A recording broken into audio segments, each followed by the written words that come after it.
former Pope Benedict XVI has died at the age of 95. He resigned as leader of the Catholic Church in 2013, citing advanced age and failing health. His successor, Pope Francis, had earlier this week announced he was very ill and asked pilgrims to the Vatican to pray for him. Arise international correspondent Faith Orr looks back on the life of the late Pope.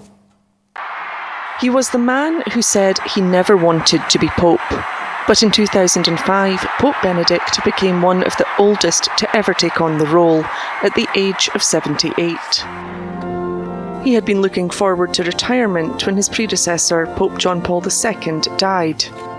Benedict became the 8th German Pope and was known for his conservative and traditional views. But his papacy was marked by one of the biggest scandals to hit the Catholic Church, the sexual abuse of children by priests. The most damaging claims were that the Vatican itself was complicit in the cover-up of many cases, avoiding punishing the priests, sometimes moving them to another church where they continued to abuse. Pope Benedict insisted that the Church accept responsibility, saying there was sin within it. He met with victims, issuing an unprecedented apology. And he made it clear that bishops must report abuse, introducing new rules to make it easy to kick offending priests out of the church. It later emerged that almost 400 had been defrocked by Benedict in 2011 and 2012. He would go on to shock the world with his resignation in 2013, becoming the first pope to stand down in 600 years. The church is going to miss him because he has been a very great man, an advocate of peace. He tried to implement moral principles of the church and the entire world, so there is no one who will miss him. Benedict spent several months at the papal summer home before retreating to a monastery within the Vatican grounds. He had fallen into ill health in recent times, with Pope Francis visiting him often. He said Benedict remained lucid, with a good sense of humour. Born Joseph Ratzinger, he grew up in a traditional Bavarian farming family, although his father was a policeman. He spoke many languages and acquired a fondness for Mozart and Beethoven. At the age of 14, he joined the Hitler Youth, as all young Germans were required to do. He was drafted to fight in World War II, but deserted the German army near the end, and was briefly a prisoner of war in 1945. He went on to become a university professor, and during the 60s was particularly appalled at the students adopting Marxism. The liberal decade would enshrine his traditional views, and he would later be a leading campaigner against the church becoming involved in social activism. We don't want to stop promoting man's liberation, but to free it from doctrines that appear to help, but which in fact impede reforms through their tendency to lead to totalitarianism. Ratzinger already had a reputation for taking an uncompromising position on homosexuality, women priests and contraception when he was named Cardinal of Munich in 1977. But he was also full of Christian compassion, focusing on human rights, environmental protections, and the fight against poverty. He was described by those closest to him as laid back, mild, and humble, but with strong morals.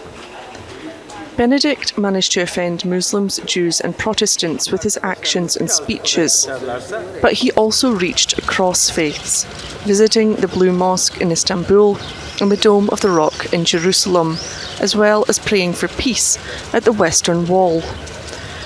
He was a divisive character, believing the strength of the Church came from not bending to public opinion. That disappointed those who had hoped he'd modernise the institution, but his supporters say he was exactly the man needed to lead the Catholic Church through such challenging times.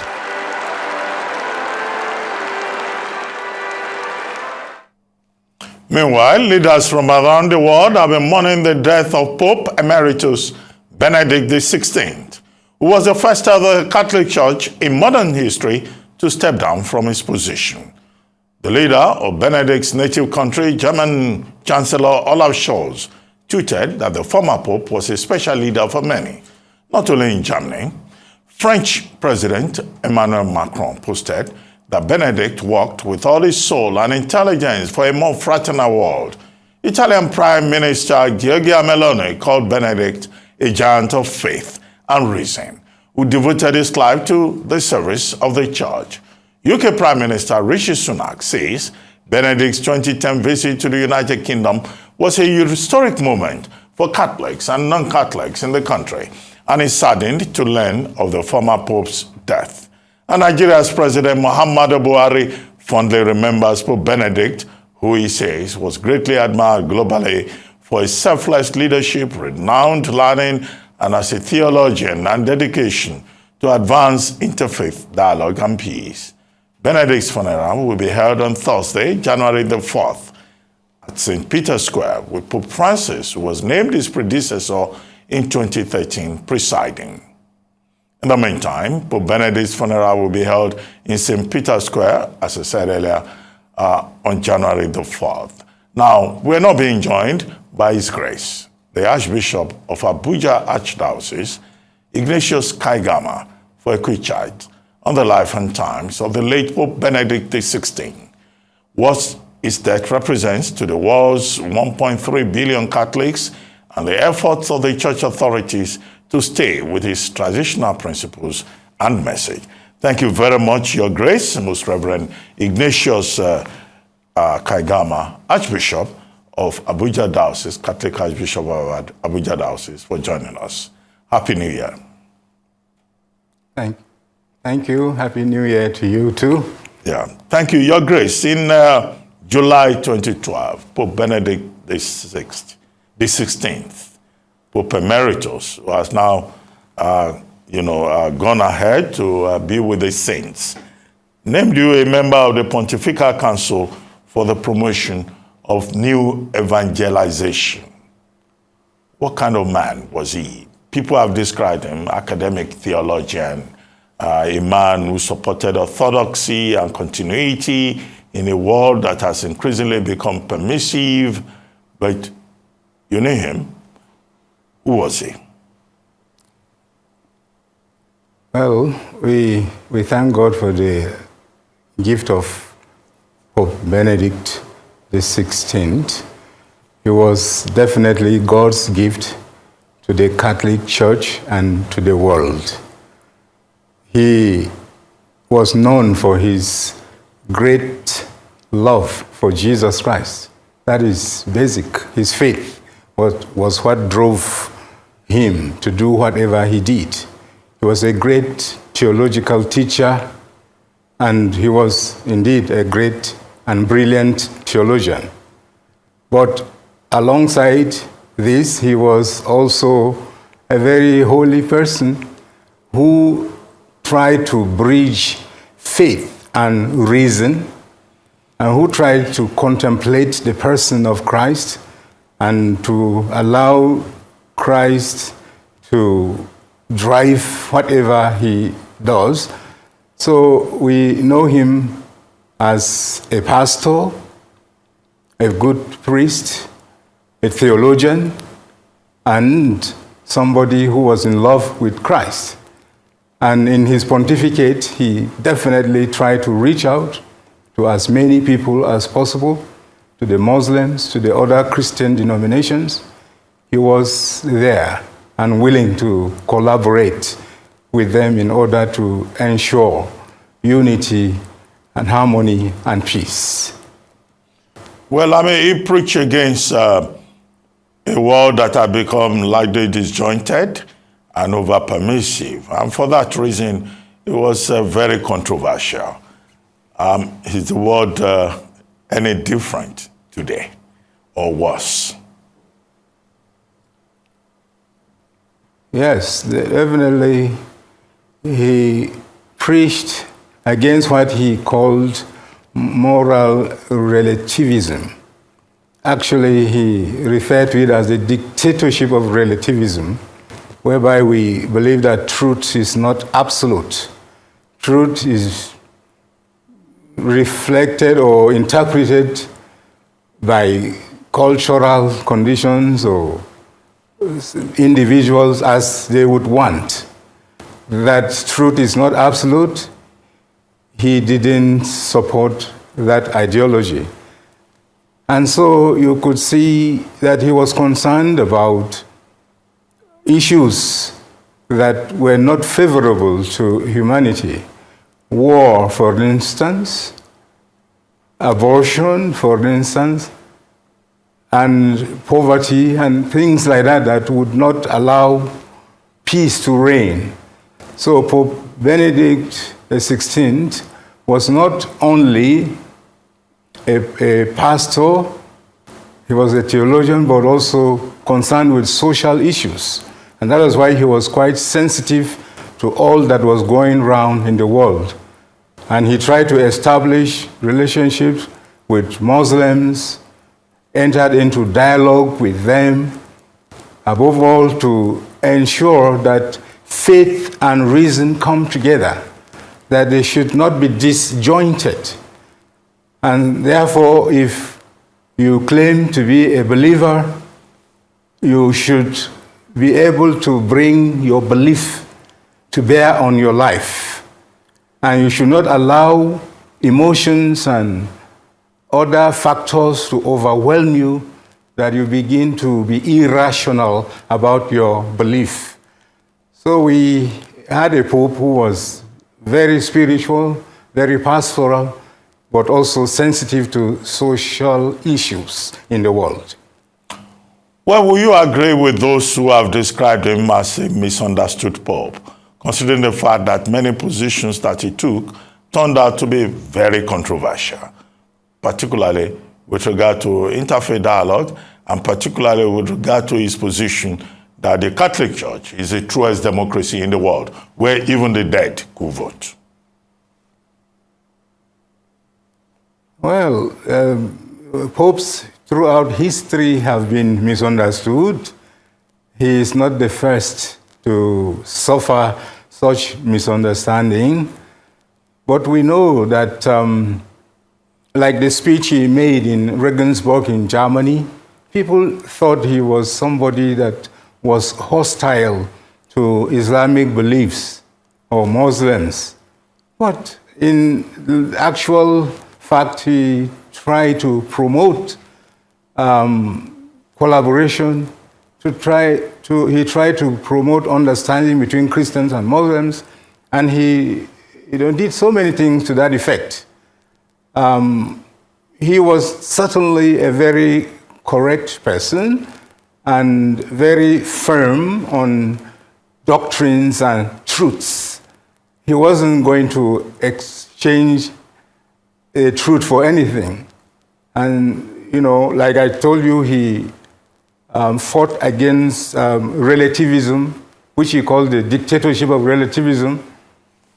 When there is life, you say life doesn't exist, he doesn't accept that. You can't take life because life does not belong to you. He goes on to say marriage is between a man and a woman.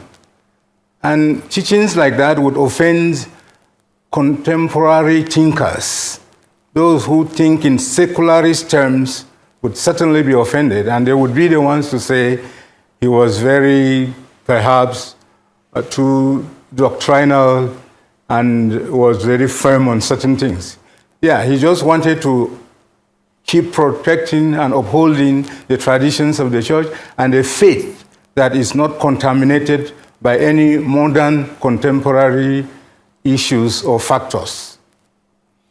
Well, he was clearly a soldier for Christ, an accomplished pianist, an intellectual who brought to the office the force of his intellect.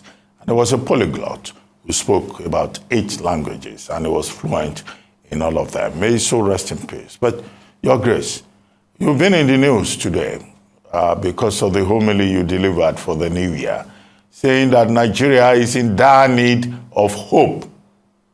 I thought that the main thing about Christian eschatology is to preach hope, to say the people have hope, they should continue to strive.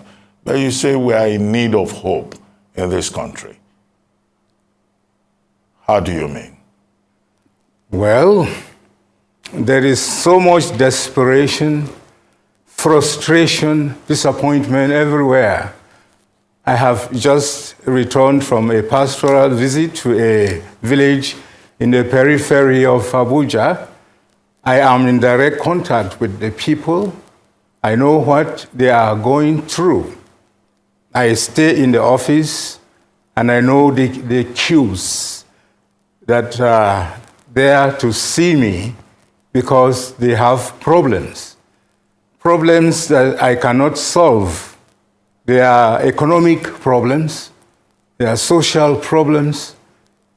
They are supposed to direct their problems to the elected political leaders, but they end up in my office because I don't have police dogs or security blocking them. And I am able to visit people where they are. Since I came to Abuja 3 years ago as the Archbishop, I have tried my best to reach out to the people, especially in the periphery. And I see things for myself. And when I say the people are frustrated and disappointed with so many things, I mean it. They feel it. And I feel with them. I empathize with them. And if you ask why, you go to any village, people troop to see you. They want to ask for help. They are hungry. They go to hospital. They cannot afford it to get drugs or get treated. The school fees are not there.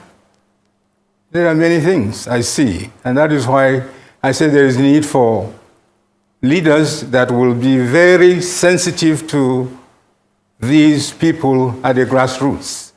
And therefore, we want to keep hope alive. We are hoping and very optimistic and very confidently so that we shall get the right leader who will be certainly not concerned about his image or his narrow constituency, but will be concerned about the uplifting of all Nigerians to a level where they are comfortable economically and when they can move around without fear of being attacked or without fear of being killed. We keep hope alive. And this is my job, to tell the people to keep hope and to keep praying. Something good will come certainly sooner than later. But, Your Grace, you warned the Nigerian people in your homily against impossible campaign promises. Are you saying directly that these politicians are lying to the people of Nigeria and are making impossible campaign promises from your observation? Well, sometimes politicians get carried away by the crowds they see, and sometimes without meaning it, they tend to say too much. And things that are perhaps impractical. They go on to promise heaven and earth, and when they assume power eventually, you find out that they are unable to fulfill their promises. I was just sounding a note of warning that they should be calculative, they should be very reasonable in what they promise.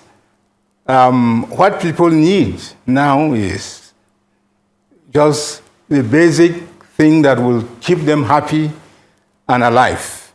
They need food. The price of food is so high now. Rice, maize, beans, corn, all this. Go to the market, you'll be so shocked about how high the prices have risen. I'm telling our politicians to face these realities. Imagine that students will be away from universities, from institutions of higher learning for 8 months or more. Imagine that strikes happen and hospitals are closed and people die. Imagine that you are not free to travel and to move as you would want because of insecurity. So we are saying, let's look at these practical issues. Let us look at what is immediately of great concern to the people. But when we promise so many things, they don't really mean anything to the people. Let us have the food, the water, the regular electricity, the schools are kept going, the hospitals are working, and people will feel the impact of governance. But right now, talking too much is not the issue, but being pragmatic and being considerate about basic things of life. The year 2023 is election year for Nigeria. There will be 9 other countries in Africa that will be conducting elections this year. But talking about Nigeria specifically, what will be your message to the people of Nigeria as they choose another president and choose other leaders at all levels in the general election slated for February and March 2023? I tell my fellow Nigerians to choose wisely. I tell my fellow Nigerians not to be ruled by mere emotions or sentiments. I tell my fellow Nigerians that we should really vote this time because we have been promised that the votes we cast will matter a lot. So let's go out and vote. And we hope that all those involved, directly or indirectly, in the electoral process will allow truth to prevail. That who wins, wins. Who loses, loses. But not to change, to exchange who wins with who has lost, or who has lost with who has won, or who has won.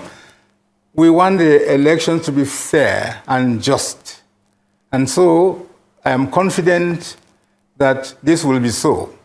And I urge our countrymen and women to mobilize, to go out to vote. And I believe we shall get the leader that will be very sensitive to our basic needs. I can only pray because my job is to pray. I keep praying that the Lord will give us these genuine leaders. And we don't want to be ruled by, I said, sentiments. Let us really get leaders that are God-fearing, leaders that are very down-to-earth and will penetrate the nooks and crannies of Nigeria, finding out what are the needs of the people and be there for the people. Leaders that are accessible and will sympathize and even empathize with people. Leaders that love Nigeria and would want to arrest the flow of young people away from this country. They are abandoning their homeland, their fatherland, their motherland. We want that to be arrested. We have so many brilliant Nigerians outside. They cannot come because when they come, they don't feel safe. They don't feel, they don't get the incentive to be able to offer what they can offer to the country. So we want a leader that will mobilize Nigerians who are everywhere in the world to come and support building a new and modern Nigeria, a Nigeria that I would say is a new creation and is born again. So let us vote and let our votes matter. Let the leaders not do anything to tamper with the votes that people will cast because the votes are sacred. And this is my appeal. Let those involved allow justice, fairness, and truth to prevail. On that note, I would like to thank you very much, Your Grace, Most Reverend Ignatius Kaigama, the Catholic Archbishop of Abuja Diocese. Thank you very much for joining us on This Alive, the Sunday talk show here on the Arise News channel.